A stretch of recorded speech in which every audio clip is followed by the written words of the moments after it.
All right, same steps here going into selling. Moving is a big why. We just did it. When we moved, we had 267 boxes. Okay, so, and that didn't count furniture. And it's just 4 of us. So, we did that last year. And so, you got to have a big enough why. Moving is big, so you got to make the why bigger. Okay, make it a goal and start dreaming about visualizing that new home, and realize that it is a process, and choose to enjoy the journey. So even though there's 267 boxes, I had already planned in my mind with a garage full of boxes when I got there as how I was going to get rid of 20 boxes at a time. Every time the trash guy came by, there was another 20 boxes out in there. By the last 20 boxes, after 200 boxes, after 6 weeks of watching those boxes disappear, they start not taking them. And they were like, and so I broke them down, came out and gave them $10. Here, come on, take them, take them. So I guess enjoying the journey means get rid of your stuff before you have to move it. Okay. All right. Next. Really, buying a new home is definitely something you need to plan and go through definitely a written plan of what you're going to be doing. So many times people come to a seminar or read the newspaper and goes, hey, let's go out and take a look at Avery Ranch and see what's going on out there. And then they end up being thrown into this buying-selling process without really thinking about it. So it's great to get with your consultants ahead of time and get everything lined up. And once again, decide on your timing. If you've got a house to sell, you might not be moving to the new house for 6 months to a year. And if you're going to do construction, it's going to take you 9 months to a year out, plus you still got to sell your house. Plus there's always an issue with the selling of the current home and the buying of the next home. And let me tell you, one of the best things you can do is don't sell your previous home if you don't have to. Why? Because you can keep it as a rental. And they go, oh, I don't want to be a rental, I don't want to be a landlord. Just remember my dad's house in San Mateo, California, 1963, worth $1.5 million right now.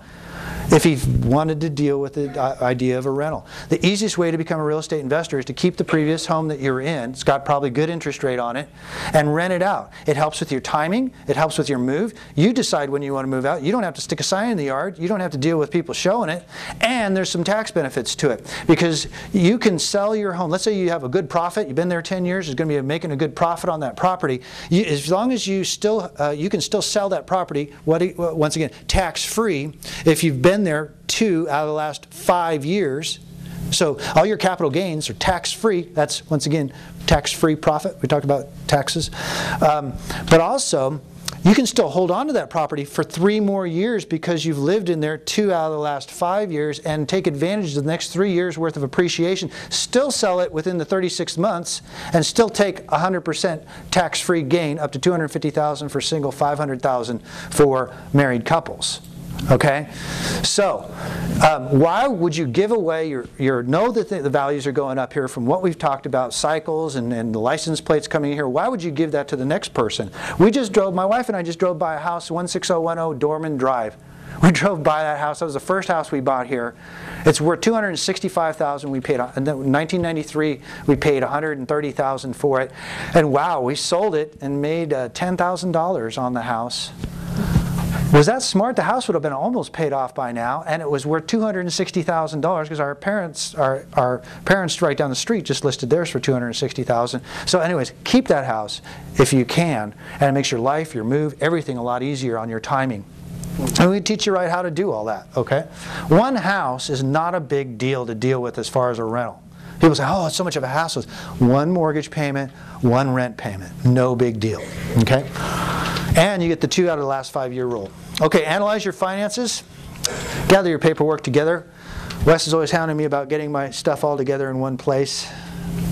Still haven't done it yet, but we'll get there. We'll get there. When you move, your stuff's in 12 different boxes, so I've got an excuse, Wes. Okay, consultation is the key. Once again, work with a consultant, not a salesperson. Trusted advisor professionals, tap in. How I find people, I refer, when I go into other states and looking for property, I go to the trusted advisor professionals. I go to the presidents of mortgage companies and the presidents of title companies, and I say, or the presidents of Amplify Bank, and I go, or credit union, sorry. Who is the best person that's an expert real estate agent with service expertise, integrity in this area? And that's how if I don't know somebody that already knows somebody, that's how I find it. I go to the ancillary businesses around the business, because they have all the motivation to tell you the right person, don't they? You know, they own a mortgage company, they're going to tell you the right person. Okay, so we tap into those people. Realtor, these trusted advisor professionals could even be your financial planner, your CPA, your attorney, your realtor. On customs, we need to find a good architect, and we can do a whole seminar on custom homes. Who to find as a good builder? Wow, that's a journey. And referrals and references carry the highest credibility. Okay, satisfied customers. And we do this oftentimes. There's a couple builders, I won't mention their name, that are tract home builders. And I'll drive through a neighborhood and they go, well, this is where I want to live. This is so beautiful. It's great homes and all this. I say, well, I've had some pretty tough experiences with this. I go, what we need to do is go knock on a couple of doors and see what their experience was like. 3 out of 4 doors were, I'd never do that again with this builder. So, you know, there's tricks of the trade. You know, people say, well, what about the neighborhood? What's the demographics? And I go, we can't tell you what the demographics. We get into fair credit housing and all this stuff. Come back Saturday at 11 o'clock in the evening, and then you'll know what the neighborhood is like. Okay. So, I mean, we do that. I mean, people say, well, what's the, you know, I say, come back when you think when everybody's home, and you make a determination. Go knock on some doors. Say hello to some of the neighbors. We do that with rental property too. Because, you know, when you're looking at rental property during the day, everybody's gone, hopefully, working. All right? Okay, so when evaluate your options and when you're confident, move forward. And choose your professionals. That's once again, interview, choose the professionals just as you would choose a doctor, or just as you choose a CPA. You just don't want to go. Do you know that 80% of the people go with the first realtor that they meet? With texting these days and everything, the first realtor they meet, you know how many few times I've ever been asked how long I've been in the business? When I was in the business for a year, I was glad they didn't ask me. But 25 years later, but you know how very few people ask me how many years? You know, do you want to deal with a surgeon that's fresh out of med school, or do you want to deal with a surgeon that has 25 years experience? And the ironic thing about that is we all get paid about the same amount of money. We all get paid about the same. Okay? So, bless you. How's our schedule? Are we ahead of schedule?